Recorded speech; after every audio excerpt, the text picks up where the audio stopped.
bishii November afarteedii sanadkii hore 2020 ayuu qarxay dagaalka waqooyiga Ethiopia. afar jiho ayaa laga weeraray kooxda TPLF oo xilligaasi dhoolatus iyo awood sheegasho ku faanaysay ka waday waqooyiga dalkaasi. ciidanka gaarka ee Tigray iyo kuwa maleeshiyaadka booliiska iyo dhammaan qaybaha ciidan ee Tigreega waxa lagu qiyaasayay tir ahaan xilligaasi 250,000 oo askari oo ah ciidan khibrad fiican leh. waxay u badnaayeen saraakiisha ciidanka hoggaamisa kuwa khibrad weyn ka haysta dagaaladii ay ku qabsadeen Ethiopia ee dhargiga xilka looga tuuray. kuwa khibrad fiican ka haysta kana soo qayb qaatay dagaaladii labada dal ee Ethiopia iyo Eritrea u dhaxeeyay. sidoo kale dagaaladii ama gelitaankii Soomaaliya ee ciidanka Ethiopia oo ay qayb lixaad la ka qaateen saraakiishan waxay qayb ka ahaayeen oo kale ciidamada nabadgelyada ee la geeyay waqooyiga Suudaan gaar ahaan gobolka Darfur. arrimahaas oo dhanka khibradda ciidanka Tigreega waxa ay ka dhigayeen mid sareysa. tababaro joogta waxay hore uga heli jireen wadamo ay ka mid tahay Israa'iil iyo reer galbeedka gaar ahaan Mareykanka. waxbarashada tayada sare ayaa loogu diri jiray wadamada reer galbeedka. waxay u badnaayeen saraakiil dhanka duulimaadka ama ragga ugu aqoonta badan ee loo tababaray in dhanka duulimaadyada diyaaradaha dagaal ay hagaan. waxay ahaayeen 80% saraakiishii loo carbiyay dhanka duulista diyaaradaha dagaalka. waa sababta kaliftay in 100% ama 80 aysan dhanka duqeymaha hawada isticmaalin Ethiopia. balse waxaa jiray saraakiil kooban oo qoomiyadaha kala lana baray duulimaadka iyo kuwa ku xareysnaa oo xilligaas la carbinayay. TPLF kasokow adeegsiga awoodda waxa ay kala oo sameeyeen ciidamadeeda gaarka ee deegaanka. 90% waxay ahaayeen kuwa xirfadaha iyo taatikadooda dagaal ay tahay mid waliba casrisan oo dib loo dhisay.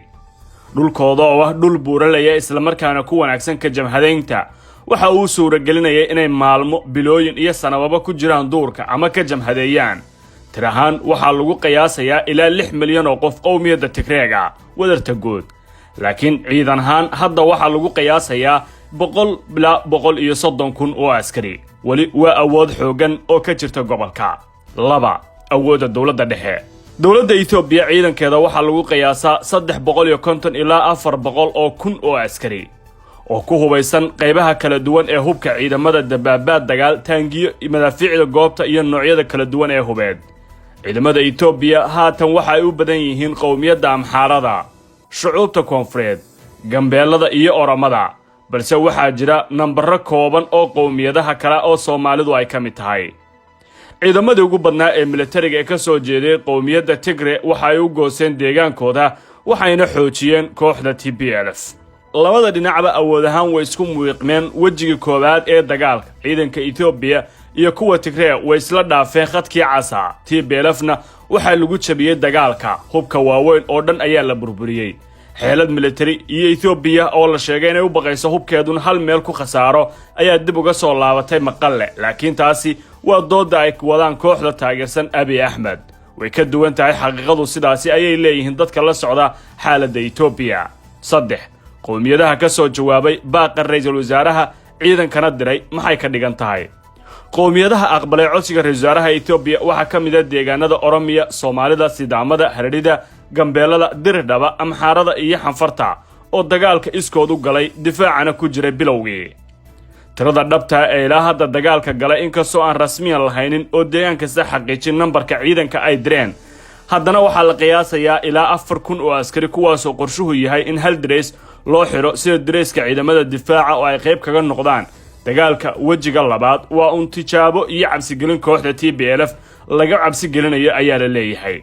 waxaa sidoo kale jira qorshe caalamka lagu tusayo in TPLF loo mid yahay oo si wada jira loola dirirayo. ciidamadan waxa ay ka socdaan 8 ismaamul oo kala duwan. 4 yaa daacadka ah oo ay ka go'an tahay dagaalkan. 2 nooc ayaa loo fasirayaa durba arrinta dagaalkan. waxaa si dhab ah uga go'an tahay ayaa leeyahay qowmiyadda Amxaarada oo ku hilbadiraysa dhulkooda.